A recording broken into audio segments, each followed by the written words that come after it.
Olá, mais uma vez estamos aqui para estudarmos um pouquinho mais sobre o livro do Apocalipse, esse livro fantástico que nos traz a esperança para uma vida melhor.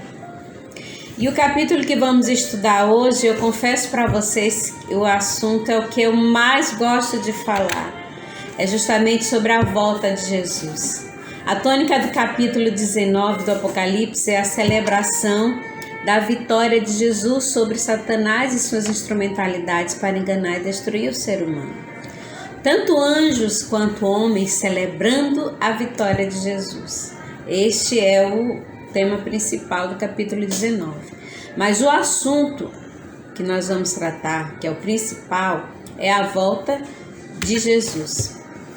Este é o tema principal do Apocalipse e, depois da redenção, é o mais importante da Bíblia. Se Jesus não retornar, vai ser em vão todo o sacrifício que ele fez lá na cruz. Assim como ele veio a primeira vez, ele virá uma segunda vez. E apesar da Bíblia não dizer quando será o seu retorno, Jesus ele descreveu alguns sinais. Nós encontramos lá em São Mateus 24. Mas ele nos deu a advertência quanto a vigiar e orar. Isto quer dizer que nós precisamos nos preparar para este evento. Está em São Mateus 24, verso 42. E de acordo com o Apocalipse, quantos verão Jesus voltar? No verso 7 do capítulo 1, nós lemos o seguinte: eis que vem com as nuvens e todo olho verá, até quantos o traspassaram. E todas as tribos da terra se lamentarão sobre ele, certamente. Amém. A segunda vinda de Jesus será o evento mais importante da história da humanidade. Desde a queda de Adão, esse evento vem sendo anunciado. É o principal tema do Novo Testamento. E todos os cristãos de todas as épocas morreram na bendita esperança da volta de Jesus. Todo olho verá. Isso significa que a sua vinda será real e literal. Inclusive, aqueles que mataram Jesus vão ressuscitar só para vê-lo voltar. Isso está lá em São Mateus 26, versos 62 a 64, quando Jesus ele estava diante do Sinédrio e aí ele falou que eles não o veriam mais, apenas o veriam quando ele estivesse vindo nas nuvens dos céus junto com o Deus Todo-Poderoso. Então, esses que crucificaram Jesus, eles vão ter essa ressurreição especial só para ver Jesus voltar. E depois eles vão voltar novamente ao pó da terra. E também vai se cumprir a profecia que foi dada a Daniel, capítulo 12, verso 2, lemos o seguinte: muitos dos que dormem no pó da terra ressuscitarão, uns para a vida eterna e outros para a vergonha e horror eterno. Era justamente a essa ressurreição especial que Daniel estava se referindo. Os que se ressuscitariam para a vida eterna vão fazer parte da primeira ressurreição. E os outros, para a vergonha e horror eterno, é justamente os que verão Jesus voltar. Vão ressuscitar só para vê-lo voltar. Jesus nos fez uma advertência quanto a este evento. Que advertência foi essa? Em São Mateus 24, nos versos 4 e 5, nós lemos o seguinte: e ele lhes respondeu: vede que ninguém vos engane, porque virão muitos em meu nome dizendo, eu sou Cristo, e enganarão a muitos. Ou seja, Jesus nos advertiu contra falsos cristos. Mas como que a gente pode identificá-los? Só há uma maneira, é através do estudo da sua palavra. Ela é a nossa única regra de fé e prática. O estudo da Bíblia, o amor à verdade e a diligência em obedecê-la é a única proteção que nós temos contra os enganos de Satanás. E Satanás irá personificar a volta de Jesus. O apóstolo Paulo nos adverte lá em 2 Tessalonicenses 2, do verso 9 e 10. Lemos o seguinte: ora, o aparecimento do iníquo é segundo a eficácia de Satanás, com todo o poder e sinais e prodígios da mentira, e com todo o engano de injustiça aos que perecem, porque não acolheram o amor da verdade para serem salvos. Ou seja, Satanás irá personificar a volta de Jesus. Ele vai aparecer na terra, né, como um ser muito majestoso e proferindo muitas palavras que vão contra o que a Bíblia ensina, né, fazendo sinais e prodígios, realizando curas, né, mas ele só vai conseguir enganar aqueles que não amaram a verdade, aqueles que realmente, né, receberão o selo da besta, né? Mas Jesus também comparou a sua segunda vinda a um fenômeno. Lá em Mateus 24, verso 26 e 27, nós lemos o seguinte: portanto, se vos disserem, eis que ele está no deserto, não saiais, ou ele no interior da casa, não acrediteis. Porque assim como o relâmpago sai do oriente e se mostra até no ocidente, assim há de ser a vinda do Filho do Homem. Jesus sabia que alguns iriam pregar que a sua vinda seria secreta ou invisível. Por isso ele nos advertiu comparando a sua volta a um relâmpago, riscando o céu do oriente ao ocidente, visível por todos. E esse aqui é mais uma advertência de Jesus quanto à aparição de Satanás. Quando ele estiver aqui nessa terra se passando por Cristo, ele não vai ser visto de um modo como Jesus descreveu aqui, como um relâmpago, né? Alguns vão ver, mas outros não vão poder vê-lo. E Jesus voltará literalmente ou só em espírito, como alguns ensinam. Em Atos 1, versos 10 e 11, nós lemos o seguinte: e estando eles com os olhos fitos no céu, enquanto Jesus subia, eis que 2 varões vestidos de branco se puseram ao lado deles e lhes disseram: varões galileus, por que estás olhando para as nuvens, para as alturas? Esse Jesus que dentre vós foi assunto ao céu, virá do modo como viste subir. Após a sua ressurreição, Jesus apareceu aos discípulos em carne e osso, e para provar isso, ele lhes pediu que dessem algo para comer. Nós encontramos o relato dessa história em Lucas 24, dos versos 39 a 43, que diz-nos o seguinte: vede as minhas mãos e os meus pés, que sou eu mesmo, apalpai-me e verificai, porque um espírito ele não tem carne nem ossos, como vedes que eu tenho. Dizendo isso, mostrou-lhes as mãos e os pés. E por não acreditarem eles ainda por causa da alegria e estando admirados, Jesus lhes disse: tendes aqui alguma coisa que comer? E ele comeu na presença deles. Os anjos disseram aos discípulos que Jesus retornaria da mesma forma que eles o viram subir, ou seja, de uma forma visível e corpórea. A segunda vinda de Cristo será tão real quanto a sua partida. E quem acompanhará Jesus em sua vinda? Será que ele vem sozinho? Como será? Mateus 24, 31 diz o seguinte: quando vier o Filho do Homem na sua majestade, todos os anjos com ele, então se assentará no trono da sua glória. Então aparecerá no céu o sinal do Filho do Homem. Todos os povos da terra se lamentarão e verão o Filho do Homem vindo sobre as nuvens do céu, com poder e muita glória. E ele enviará os seus anjos com grande clangor de trombeta, os quais reunirão seus escolhidos, os 4 ventos de uma a outra extremidade dos céus. Mateus 24, verso 30 e 31. Meus queridos, a vinda de Jesus será algo espetacular. Na sua primeira vinda, ele veio em humilhação, mas agora ele vem como Rei dos Reis e Senhor dos Senhores. Todos os anjos virão com Jesus, e eles ajuntarão todos os salvos, os que estavam mortos e ressuscitaram, e todos os que estiverem vivos. E então nós teremos a oportunidade de conhecer o nosso anjo da guarda, aquele que Deus designou para cuidar de nós desde o nosso nascimento. Então, queridos, a função dos anjos vindo com Jesus é justamente essa: reunir todos os santos, né, de todas as épocas, reunir pai com filho, filha com a mãe e assim por diante, reunir os seus queridos, para juntos serem elevados a encontrar o Senhor nos ares. Como ficará o céu na abertura do 7º selo, que é a volta de Jesus? Apocalipse 8:1, nós lemos o seguinte: quando o Cordeiro abriu o 7º selo, houve silêncio no céu cerca de meia hora. O Apocalipse fala que haverá silêncio no céu por cerca de meia hora, porque todos os anjos virão junto com Jesus e não ficará ninguém lá. Até o Pai virá com Jesus. Nós encontramos o relato disso em Mateus 26, verso 64.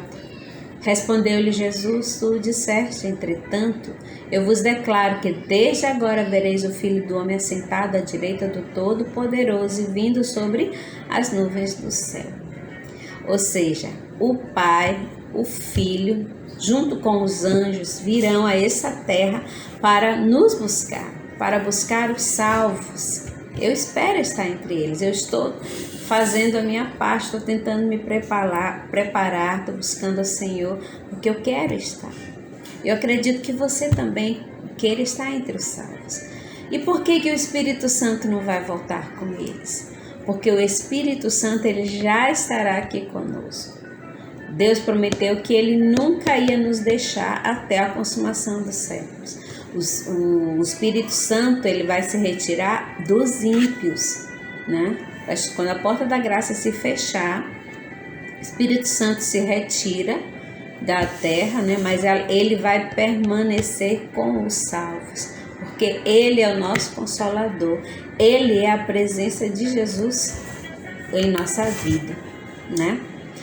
Mas vamos analisar esse período de meia hora. Se nós utilizarmos o princípio dia-ano, vamos ter o seguinte: um dia representa um ano. 12 horas, que é metade de um dia, seriam 6 meses. 6 horas, 3 meses. 3 horas, 45 dias. 1 hora, 15 dias. E meia hora, 7 dias e meio. Como o Apocalipse diz que vai durar cerca de meia hora o silêncio no céu, podemos deduzir que a vinda de Jesus e seu retorno, levando os salvos com ele para o céu, vai durar cerca de 1 semana. Já pensaram essa viagem pelo espaço sideral, conhecendo outros mundos, conhecendo outras galáxias, até chegarmos ao céu? Gente, com certeza vai ser algo muito bom. Nós não podemos perder isso. Nós temos que estar entre os salvos para desfrutarmos dessas bênçãos, dessas maravilhas que o Senhor tem preparado para nós. E quando Jesus voltar, quantas classes de pessoas haverá? Na verdade, haverá 4 classes: os salvos vivos, os salvos mortos, os ímpios vivos e os ímpios mortos. Nós vamos verificar o que vai acontecer com cada uma dessas classes. Primeiramente, vamos ver o que vai acontecer com os salvos que estiverem mortos. Em 1 Tessalonicenses 4, verso 13 ao 14, lemos o seguinte: não queremos, porém, irmãos, que sejais ignorantes com respeito aos que dormem, para não vos entristecerdes como os demais, que não têm esperança. Pois se cremos que Jesus morreu e ressuscitou, assim também Deus, mediante Jesus, trará em sua companhia os que dormem. Ora, ainda vos declaramos, por palavra do Senhor, isto: nós, os vivos, os que ficarmos até a vinda do Senhor, de modo algum precederemos os que dormem. Porquanto o Senhor mesmo, dada a sua sua palavra de ordem, ouvida a voz do arcanjo e ressoada a trombeta de Deus, descerá dos céus e os mortos em Cristo ressuscitarão primeiro. Depois nós, os vivos, os que ficarmos, seremos arrebatados juntamente com eles entre nuvens para o encontro do Senhor nos ares, e assim estaremos para sempre com o Senhor. Então, uma coisa a gente tem que deixar aqui bem claro: todos os que morreram estão no túmulo, tanto os salvos quanto os perdidos. Os salvos, eles estão aguardando a volta de Jesus, pois somente na sua volta é que eles ressuscitarão para receber a sua recompensa. Ou seja, é a primeira ressurreição quando Jesus voltar. Aí sim eles sairão do túmulo totalmente restaurados, incorruptíveis e imortais, de acordo com 1 Coríntios 15, do verso 42 até o 54. E os que estiverem vivos serão igualmente transformados, e juntos é que eles serão arrebatados para encontrar o Senhor nos ares. Queridos, o arrebatamento que a Bíblia se refere dos salvos é unicamente esse aqui. Ou seja, se vai ser pela volta de Jesus, os anjos vão tocar suas trombetas, com certeza não vai ser nada silencioso e nada secreto. Vai ser algo muito visível e visto por todos. Ou seja, essa doutrina do arrebatamento secreto, ela não tem base bíblica. Porque o arrebatamento que nós encontramos na Bíblia é esse aqui. E nós acabamos de ler, vimos que ele vai ser bem visível, não vai ter nada de secreto. E o que acontecerá com os ímpios que estiverem mortos? Apocalipse 25 diz-nos o seguinte: os restantes dos mortos não reviveram até que se completassem os 1000 anos. Esta é a primeira ressurreição. Ou seja, os santos ressuscitaram, essa é a primeira ressurreição, e os outros mortos continuaram mortos. Eles não vão ressuscitar somente após os 1000 anos. Esse assunto a gente vai ver com mais detalhe no próximo estudo, que vamos estudar sobre o milênio, no capítulo 20 de Apocalipse. Os ímpios mortos, eles continuarão mortos até o final do milênio, quando eles ressuscitarão então para receber a segunda morte. Aí sim que é a morte eterna. E enquanto isso, os salvos estarão no céu examinando os livros onde foram registrados todos os atos dos ímpios. Em Apocalipse 24, 1 Coríntios 6:2, nós encontramos referência a isso. Então, esta é a fase do juízo que a gente chama de juízo judicativo. Nós já falamos aqui que são 3 fases do juízo: o juízo investigativo, o judicativo ou determinativo, ou pode ser chamado também de juízo vindicativo, e o juízo executivo. O juízo investigativo, nós já estudamos sobre ele, é o que Jesus está realizando agora no lugar santíssimo lá no céu. Quando ele terminar esse juízo, então ele volta. O juízo judicativo é o juízo que os santos farão quando estiverem lá no céu durante os 1000 anos. E o juízo executivo é a fase do juízo em que todos os ímpios irão ressuscitar para receberem a sua recompensa, que é a morte eterna. Aí cada um vai saber por que não está no céu. E essa fase do juízo judicativo, ela vai servir para que não haja nenhuma dúvida para os santos e para o mundo inteiro, o universo inteiro, quanto ao ato de Deus em ter deixado cada pessoa fora do céu. Quando nós chegarmos lá no céu, vamos ter 3 surpresas. A primeira surpresa é saber que você está lá. A segunda surpresa são pessoas que você achava que não estariam lá e que vão estar. E a terceira surpresa são as pessoas que você esperava que estivessem no céu e não vão estar, né? Então, justamente para esclarecer essas dúvidas das pessoas que ficaram de fora, para não ficar nenhuma dúvida quanto à justiça de Deus em deixá-los fora do céu, é que vai ocorrer esse juízo, ok? Todas as coisas já estarão determinadas. Quem está salvo, quem está perdido, está perdido. É apenas um juízo esclarecedor, né? Para que todos vejam, comprovem a justiça de Deus, ok? E o que acontecerá com os ímpios que estiverem vivos? 2 Tessalonicenses 2,8 diz o seguinte: então será de fato revelado o iníquo, a quem o Senhor Jesus matará com o sopro de sua boca e o destruirá pela manifestação de sua vinda. Ou seja, a volta de Jesus, ela será a libertação e a maior alegria para os salvos, enquanto que para os ímpios vai ser um grande terror. Eles reconhecerão que estavam errados, mas vai ser tarde demais. Toda chance de salvação já terá passado. E quando os ímpios virem Jesus vindo em sua glória, eles saberão que a sua própria destruição se aproxima. Então dirão às rochas e aos rochedos que caiam sobre eles e os escondam da face daquele que está sentado no trono. Isso encontramos relato disso em Apocalipse 6, de 16 a 17.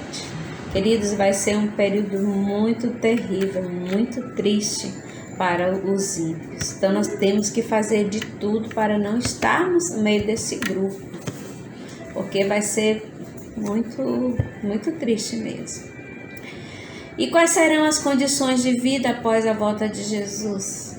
Apocalipse 21:4 diz o seguinte: e lhes enxugará dos olhos toda lágrima, e a morte já não existirá. Já não haverá luto, nem pranto, nem dor, porque as primeiras coisas passaram. Há dois problemas principais com o ser humano: é o pecado e a morte. Quando Jesus veio a primeira vez, ele morreu para nos salvar. Mas ele ressuscitou, vencendo a morte, para que nós também pudéssemos vencê-la. Ele nos livrou da maldição do pecado e nos deu a salvação. Por isso, ele prometeu retornar para nos dar a vida eterna. Talvez você esteja passando por muitas aflições, muitas lutas, muitas dificuldades. Mas, querido, nós temos a promessa de que um dia tudo isso vai passar. Nenhuma tristeza, nem morte, nem lágrima, nem dor nos assolará nunca mais. E Jesus prometeu e vai cumprir a sua promessa. Breve, muito em breve, Jesus voltará. E vai então nos libertar de uma vez por toda de todo o mal. E eu concluo o estudo com a seguinte passagem. Apocalipse 22:20. Aquele que dá testemunho destas coisas diz: certamente venha sem demora. E nós dizemos: amém. Vem, Senhor Jesus. Meu querido, meu apelo nesse estudo é para que você reflita sobre esses acontecimentos. Jesus está voltando. Todos os sinais já mostram que está bem próximo. Nós não sabemos quando ele vai voltar, mas podemos ter a certeza de que ele vai voltar. E ele quer te salvar, ele quer me salvar, ele quer salvar a todos. Deus, ele não tem prazer na morte de ninguém. Ele quer que todos aceitem o seu convite. Mas infelizmente ele não pode levar para o céu as pessoas que não querem ir. Ele só vai levar aqueles que realmente desejam. Então, meu desejo, minha oração é que você aceite esse convite que Jesus está lhe oferecendo, que você entregue a sua vida nas mãos dele e faça desse estudo a tônica principal da sua vida, se preparar para a volta de Jesus. Que Deus te abençoe. Fique com Deus.